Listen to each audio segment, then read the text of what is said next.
வணக்கம் மக்களே, நாம இந்த ஆரோக்கியமான பதிவில் 50-60 வயதிற்கு மேலேயும் நம்மளுடைய கால்களை வலிமையாக வைத்துக் கொள்வதற்கு என்னென்ன மாதிரியான ஆரோக்கியமான உணவுகளை எடுத்துக்கொள்ள வேண்டும், கால்களில் ஏற்படக்கூடிய வலியை தீர்ப்பதற்கு என்னென்ன உணவுகள் நமக்கு உதவிகரமாக இருக்கும் அப்படின்றத பற்றி நம்ம விளக்கமாக பார்க்க போகிறோம்.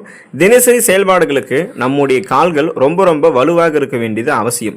சில வகை உடற்பயிற்சிகளும் ஆரோக்கியத்தை உறுதி செய்ய உதவக்கூடிய சரியான ஊட்டச்சத்துக்கள் இருந்திருக்கக்கூடிய உணவுகளும் தசை வளர்ச்சிக்கு உறுதுணையாக இருக்கும்.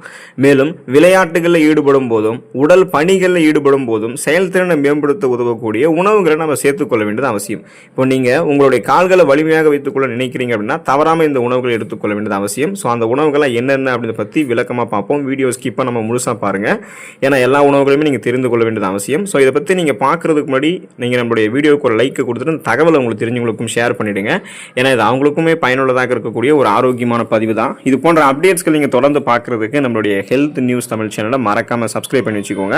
பக்கத்தில் இருக்கக்கூடிய பெல் பட்டனையும் கிளிக் பண்ணி ஆல் அப்படின்ற ஆப்ஷனையும் செட் பண்ணி வச்சுக்கிட்டீங்க அப்படின்னா நாங்கள் போடக்கூடிய எல்லா அப்டேட்ஸும் உங்களுக்கு நோட்டிஃபிகேஷன் அடிக்கடி வந்து சேரும்.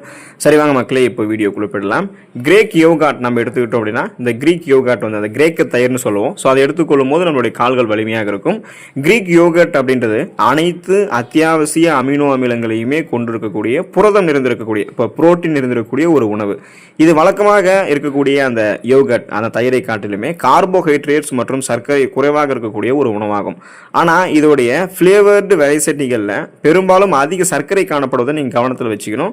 ஸோ இந்த கிரேக் யோகாட்டில் அதிகமாக சர்க்கரை இருக்கக்கூடிய தயிரும் இருக்குது. சாதாரணமாக வந்து சர்க்கரை இல்லாமல் இயற்கையாகவே அதில் வந்து பார்த்தீங்கன்னா கார்போஹைட்ரேட் சர்க்கரை எல்லாம் குறைவாக இருக்கக்கூடிய தயிருமே இருக்குது. ஸோ நீங்கள் தான் வாங்கும் போது மார்க்கெட்டில் அதிகமான சர்க்கரை சேர்க்கப்படாத கிரேக் யோகாட் இந்த கிரேக்க தயிரை வாங்கி பயன்படுத்தும் போது புரதச்சத்துக்கள் உங்களுக்கு கிடைக்கிறதால கால்கள் இருக்கக்கூடிய தசைகள் வந்து உங்களுக்கு வலுப்பெற ஆரம்பிக்கும். கால் வலி, மூட்டு வலி போன்ற எந்த பிரச்சனையுமே 50-60 வயசுல உங்களுக்கு ஏற்படாது.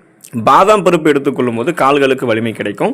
பாதாம் பருப்புகளில் புரோட்டீன் என்று சொல்லக்கூடிய புரதச்சத்து, பாலிஃபெனால்கள் மற்றும் ஆன்டி ஆக்சிடென்ட்கள் இருக்கு. இது கால்களை நமக்கு வலிமையாகும். இது மற்ற புரதங்களோடு இணைந்து தசை மீட்சிக்கு, அதாவது மசில்ஸ் எல்லாம் ரெக்கவரி ஆகிறதுக்கு வந்து ஹெல்ப் பண்ணும். அதாவது பார்த்தீங்கன்னா நம்மளுடைய தசைகளில் எந்த விதமான வலியும் ஏற்படாமல் இருக்கிறதுக்கு இது ஹெல்ப் பண்ணும். ஏன்னா பார்த்தீங்கன்னா இப்போ தசைகளில் இறுக்கங்கள் ஏற்படும் பொழுது தசை பிடிப்பு இருக்கும். ஸோ அதனால தசைகளை போதுமான அளவுக்கு தளர்த்துவதற்கு, தசைகளுக்கு ஊட்டச்சத்து தருவதற்கு பாதாம் பருப்பு எடுத்துக்கொள்ள வேண்டியது அவசியம். பாதாம் பருப்பு எலும்புகள், தசைகள், நரம்புகள் ஒட்டுமொத்தமாகவே வலுப்படுத்தி உடலையும் வலுப்படுத்தும். ஸோ அதுபோல தான் கால்களில் எந்த விதமான வலியும் ஏற்படாமல் இருக்கிறதுக்கு நம்ம பாதாம் பருப்பு எடுத்துக்கொள்ள வேண்டியது அவசியம். அது ஊட்டச்சத்துக்களை முழுமையாகவே கால்களுக்கு கொடுத்து தசைகளை வலுப்படுத்தி தசை பிடிப்போ கால் வலியை எதுவுமே ஏற்படாமல் பாதுகாத்துக்கொள்ளும். நீங்கள் பாதாம் பருப்பை சாதாரணமாக ஸ்நாக்ஸ் மாதிரி டைம்லையும் எடுத்துக்கலாம். இல்லைனா இரவு தூங்குறதுக்கு முன்னாடி சாதாரணமாக குடிக்கக்கூடிய நீரில் ஊற வச்சுட்டு மறுநாள் காலையில் எழுந்ததுக்கப்புறம் அதோடைய தோலை நீக்கிட்டு வெறும் வயிற்றில் நீங்கள் சாப்பிடலாம். ஸோ இந்த மாதிரி பாதாம் பருப்பு எடுத்துக்கொள்ளும் போது ஊட்டச்சத்துக்கள் விரைவாக உறிஞ்சப்பட்டு கால்கள் உங்களுக்கு வலிமையாக இருக்கும். கோழி நெஞ்சுக்கறி நீங்கள் எடுத்துக்கொள்ளும் போது கால்கள் வலிமையாக இருக்கும். கோழியினுடைய நெஞ்சு பகுதியானது அதிக புரோட்டீன் மற்றும் குறைந்த கலோரிகள் கொண்டது. இது பாடி பில்டர்களுக்கு பல நன்மைகளை வழங்குவது, மேலும் கால்களை வந்து வலிமையாக வைக்கிறதுக்கும் ஹெல்ப் பண்ணும். ஸோ அதோட உடல் அமைப்பை நீங்கள் லீனாக பராமரிக்கணும் அப்படின்னாலும் கோழி நெஞ்சுக்கறி எடுத்துக்கொள்ள வேண்டியது அவசியம். இப்போ ஒரு சில பேர் வந்து கேட்கலாம், வயசானவர்கள் வந்து கோழி நெஞ்சுக்கறி எடுத்துக்கொள்ளலாமா அப்படின்னு. நீங்கள் நாட்டு கோழியினுடைய கோழி நெஞ்சுக்கறி எடுத்துக்கொண்டீங்க அப்படின்னா அதில் இருக்கக்கூடிய புரதச்சத்து உங்களுக்கு கிடைக்க ஆரம்பிக்கும். அதில் இருக்கக்கூடிய குறைந்த கலோரிகள் தான் உங்களுக்கு கிடைக்கிறதால கொலஸ்ட்ரால் பிரச்சனைலாம் உங்களுக்கு ஏற்படாது. புரோட்டீன் மட்டுமே உங்களுக்கு கிடைக்கும். உடலும் வலுவாக இருக்கும். ஸோ அந்த 50-60 வயதில் உடலையுமே நீங்கள் வலுவாக வைத்துக் கொள்ளலாம். இதயத்தையும் நீங்கள் வலுவாக வைத்துக் கொள்ளலாம். உடல் அமைப்பை முறையாக பராமரிக்கலாம். அதிக வெயிட் எல்லாம் உங்களுக்கு ஏறாது. நீங்கள் கண்ட்ரோலாகவே இருப்பீங்க. இன்னும் குறிப்பாக அதில் இருக்கக்கூடிய இந்த புரோட்டீன் என்ன பண்ணும் அப்படின்னா உங்களுடைய கால்களை வந்து வலிமைப்படுத்திடும். மூட்டு பிரச்சனை ஏற்படாமல் பாதுகாத்துக்கும். கால்களினுடைய செயல்பாடுகளை சுறுசுறுப்பாக உங்களுக்கு கோழி நெஞ்சுக்கறி வைத்து கொடுக்கும். ஸோ அது புரதம் கொண்டிருக்கிறதால தசைகளை வலிமைப்படுத்தி கால் வலி ஏற்படாமல் உங்களுக்கு பாதுகாக்கும்.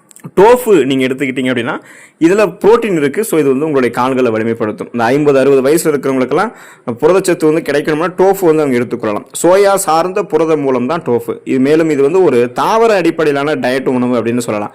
ஸோ நீங்கள் எடுத்துக்கொள்ளக்கூடிய பல உணவுகளில் இறைச்சி மற்றும் கோழிக்கறி நீங்கள் உங்களுக்கு பிடிக்கல அப்படின்னா அந்த இறைச்சி மற்றும் கோழிக்கறிக்கு, அதாவது நான்வெஜ்ஜுக்கு பதிலாக நீங்கள் சிறந்த ஆரோக்கியமான வெஜ்ஜில் இருக்கக்கூடிய ஒரு உணவை நீங்கள் எடுத்துக்கணும் அப்படின்னா கண்டிப்பாக நீங்கள் டோஃபு அடிக்கடி பயன்படுத்தி பார்க்கலாம். எல்லாவற்றுக்கும் மேலாக டோஃபு வந்து கால்களை வலிமையாக்குறதுக்கு உடனடியாக உதவும். ஏன்னா டோஃப்ல அதிகப்படியான இயற்கையான புரதங்கள் இருக்கு. ஸோ இந்த புரதம் வந்து கால்களை நமக்கு வலிமைப்படுத்தும், தசைகளை வலிமைப்படுத்தி கால்களை வலிமைப்படுத்தும். இதனால இந்த மூட்டு வலி கூட நமக்கு இருக்காது. கால்களில் தசை பிடிப்பு ஏற்படுவது, தசைகள் வந்து இறுக்கங்கள் வந்து இருக்கிறது. ஸோ அந்த ரொம்ப இறுக்கி போகக்கூடிய பிரச்சனைலாம் இருக்காது. வலிகள் கூட ஏற்படாது. அப்படி டோஃபு எடுத்துக்கிட்டீங்கன்னா கால் வலிகள்லாம் உங்களுக்கு வந்து கம்ப்ளீட்டாக சரி பண்ணப்படும். குயினோவா நீங்கள் எடுத்துக்கிட்டீங்க அப்படின்னா இந்த முழு தானிய வகைகள் இந்த எடுத்துக்கிட்டீங்கன்னா இந்த குயினோவா நீங்கள் எடுத்துக்கொள்ளும் போது உங்களுடைய கால்கள் வலிமையாக இருக்கும். குயினோவா அப்படின்றது ஒரு முழுமையான தாவர அடிப்படையிலான புரதம். இது வந்து மேலை நாடுகளில் அதிகமாக புழக்கத்தில் இருக்கக்கூடிய ஒரு சிறுதானியம். நம்ம நாட்டில் வந்து அதிக பேருக்கு குயினோவா வந்து இருக்குது அப்படின்னு தெரியவே தெரியாது. ஸோ நீங்கள் குயினோவா பற்றி தெரிஞ்சுக்கோங்க. இதில் அத்தியாவசியமான அமினோ அமிலங்கள் இருக்குது. இது கால்களை வலிமையாக்குவதற்கு தேவையான அந்த தசை மீட்புக்கு தேவையான புரோட்டீன் மற்றும் எனர்ஜியை உங்களுக்கு வந்து வழங்கும். ஸோ ஊட்டச்சத்துக்களையும் கொடுக்கும். அதே போல் கால்களுக்கு ஆற்றலை கொடுக்கறதால கால்களை எப்போதுமே சுறுசுறுப்பாக வைத்திருக்கும். இப்போ நீங்கள் ஒரு 40, 50, 60 வயசுல இருக்கீங்கன்னா ரொம்ப தூரம் நடக்கும்போது கால்கள்லாம் வலி ஏற்படுதுன்னா உங்களுடைய கால்களுக்கு போதுமான ஆற்றல் இல்லை, ரத்த ஓட்டம் சரியான அளவில் பாயில்லைன்றது அர்த்தம். இந்த மாதிரி பிரச்சனைகள் நீக்கிறதுக்கு தான் இந்த சிறுதானிய வகைகள் இருக்கக்கூடிய குயினோவா உங்களுக்கு ரொம்ப ரொம்ப ஹெல்ப் பண்ணும்.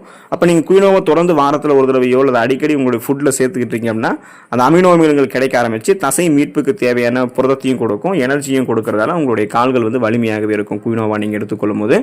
மற்ற அந்த குயினோவாவோட பழுப்பரிசி, ஓட்ஸ் மற்றும் முழு கோதுமை ரொட்டி போன்ற ஆரோக்கியமான முழு தானியங்களை கூட கால்கள் வலிமை பெறுவதற்கு எடுத்துக்கொள்ளலாம்.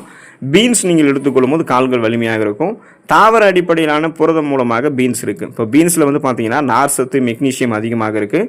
இது தசை செயல்பாடு மற்றும் ஒட்டுமொத்த ஆரோக்கியத்தை சிறப்பாக வைக்கிறதுக்கு உதவிகரமாக இருக்கும். மேலும் நீங்கள் பீன்ஸை முழு கோதுமை அரிசி, முழு கோதுமை ரொட்டி, அப்புறம் முழு பாஸ்தா மற்றும் சோளம் போன்ற தானியங்களோட நீங்கள் சேர்த்து இணைத்து எடுத்துக்கொள்ளும் போது அது தசை வளர்ச்சிக்கு அவசியமான ஒரு அதிக அளவு மற்றும் உயர்தர அமினோ அமிலங்களும் உங்களுடைய உடலுக்கு வழங்கி தசை பிடிப்பு போன்ற பல்வேறு பிரச்சனைகள் வந்து உங்களுடைய தசைகளை உங்களுக்கு மீட்டு கொடுக்கும். அதனால் கால் வலியே உங்களுக்கு வந்து ஏற்படாது. அதனால் நீங்கள் இதை எடுத்துக்கொள்ள வேண்டியது ரொம்ப ரொம்ப அவசியமாக இருக்குது. ஸோ உங்களுக்கு எலும்பு சார்ந்த பிரச்சனையும் ஏற்படாமல் கால்கள் ஒட்டுமொத்தமாகவே வலிமையாக இருக்கும். அசைவ உணவுகளை எடுத்துக்கொண்டு கால்களை வலுப்படுத்திக் கொள்ளணும் அப்படின்னா உப்பு நீரில் வாழக்கூடிய மீன்களை நம்ம எடுத்துக்கலாம். இரத்த நாளங்களில் இருக்கக்கூடிய இரத்தக்கட்டுகள் மற்றும் சீரான இரத்த அழுத்தத்தை பராமரிக்கிறதுக்கு ஒமேகா 3 கொழுப்பு அமிலங்கள் மிக மிகவும் அவசியம். இதனால் ரத்த ஓட்டம் நமக்கு சீராகவே இருக்கும். வஞ்சரம் மீன், காணாங்கெழுத்து மீன், சூறை மீன், நன்னீர் மீன் போன்ற மீன்கள்லாம் அதிக அளவு ஒமேகா 3 கொழுப்பு அமிலங்கள் இருக்குது. ஒமேகா 3 கொழுப்பு அமிலங்கள் தசை வளர்ச்சியை மேம்படுத்தி இரத்த நாளங்களில் ரத்தங்கள் வந்து நமக்கு தட்டுப்படாமல் நம்மளுடைய உடல் உறுப்புகளுக்கு செலுத்த ஆரம்பிக்கிறதால கால்கள் சுறுசுறுப்பாக இயங்க ஆரம்பிக்கும், கால்கள் வந்து வலிமை பெறும். அதே போல சிட்ரஸ் பழங்கள் நம்ம எடுத்துக்கொள்ளலாம். ஸோ சிட்ரிக் அமிலங்கள் இருந்திருக்கக்கூடிய சிட்ரஸ் பழங்கள் எடுத்துக்கொள்ளும் போது கால்களை அதை வலிமைப்படுத்தும். அதிகப்படியான கார்போஹைட்ரேட்டுகளை நம்மளுடைய உடலுக்கு தராமல் நம்மளுடைய உடலுக்கு வேண்டிய அத்தியாவசியமான தாதுக்கள் மற்றும் விட்டமின்களை வழங்குவது சிட்ரிக் அமிலம் தான். அது மட்டும் இல்லாமல் இது ரத்தக்கட்டுகளை நமக்கு அவிழ்த்து சீரான ரத்த ஓட்டத்தை மேம்படுத்தும். ஆரஞ்சு, திராட்சை மற்றும் எலுமிச்சை போன்ற பழங்களில் சிட்ரிக் அமிலம் இருந்திருக்கு. ஸோ இந்த சிட்ரிக் அமிலம் இருந்திருக்கக்கூடிய இந்த சிட்ரஸ் பழங்களை உணவுகளை சாப்பிட்டு முடிச்சதுக்கப்புறம் பெரியவர்கள் எடுத்துக்கொண்டாங்க அல்லது உணவுகள் சாப்பிட்டு முடிச்சதுக்கப்புறம் சிட்ரஸ் பழங்களை ஏதாவது ஒரே ஒரு பழத்தை எடுத்து ஜூஸ் போட்டு குடிக்கிறாங்க அப்படின்னாலுமே அவங்களுக்கு அந்த ஊட்டச்சத்துக்கள் கிடைக்க ஆரம்பிச்சு அவங்களுக்கு அந்த மூட்டுகளில் தேங்கியிருக்கக்கூடிய யூரிக் அமிலம் சரியாயிடும். மூட்டு வலி போன்ற பிரச்சனை கூட உங்களுக்கு ஏற்படாது, முடக்குவாதமெல்லாம் ஏற்படாது. முக்கியமாக கால்கள் வந்து சுறுசுறுப்பாக இயங்க ஆரம்பிக்கும். கால் வலி அப்படின்ற அந்த பிரச்சனையை வந்து 50-60 வயது மேற்பட்டவர்களுக்கு வந்து இருக்கவே இருக்காது.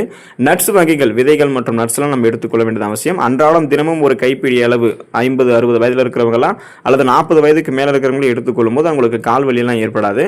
இப்போ நட்ஸ் வகைகளை பார்த்தீங்கன்னா இதய ஆரோக்கியத்தை பராமரிக்கிறதுக்கு அது முக்கிய பங்கு வகிக்கும்ன்றது நம்ம எல்லாருக்குமே தெரியும். நட்ஸ் வகைகளில் மெக்னீசியம், பொட்டாசியம், ஆர்கினின் மற்றும் கால்சியம் போன்ற சத்துக்கள் வந்து நிறைந்திருக்கு. ஆர்கானின் சத்து என்ன பண்ணும் அப்படின்னா நைட்ரிக் அமிலத்தை உருவாக்குவதன் மூலமாக ரத்த நாளங்களை விரிவடைய செஞ்சு அந்த ரத்த நாளங்களுக்குள்ள ரத்த ஓட்டத்தை எந்த விதமான தடையும் இல்லாமல் சீராக வைக்கிறதுக்கு ஹெல்ப் பண்ணும். வால்நட்டு, ஹேசல் நட்டு, முந்திரி பருப்பு, பாதாம் பருப்பு, பிஸ்தா பருப்பு, இப்போ விதைகளில் வந்து ஆளி விதைகள், சூரியகாந்தி விதைகள் இதெல்லாம் எடுத்துக்கொண்டீங்க அப்படின்னா இந்த நட்ஸ் மற்றும் விதைகள் எல்லாமே பல்வேறு விதமான ஊட்டச்சத்துக்களும் உங்களுடைய கால்களுக்கு வழங்கி கால்களினுடைய தசைகளை வலிமைப்படுத்தி எலும்புகளையும் வலிமைப்படுத்தும். எந்த விதமான எலும்பு தொடர்பான ஆற்றல் இல்லாத அந்த மாதிரி பிரச்சனைகள் ஏற்படுவது, அதுக்கப்புறம் தசைகள் சார்ந்த பிரச்சனைகள் ஏற்படுவது எதுவுமே இல்லாமல் கால்களை வலிமைப்படுத்திக் கொள்ளலாம். ஸோ தொடர்ந்து இந்த கால்களை வலிமைப்படுத்திக் கொள்ளக்கூடிய உணவுகளை எடுத்துக்கொண்டு நலம் பெறுங்கள். அடிக்கடி நடைப்பயிற்சியும் செய்யுங்க. அது தசைகளை வந்து பார்த்தீங்கன்னா அதிகமாக இறுக்கம் ஏற்படாமல் தளர்த்தி உங்களுடைய உடலை பாதுகாக்கும், கால்களையும் வலிமைப்படுத்தும். அடுத்த ஆரோக்கியமான பதிவில் மறக்காமல் சந்திப்போம். நன்றி மக்களே.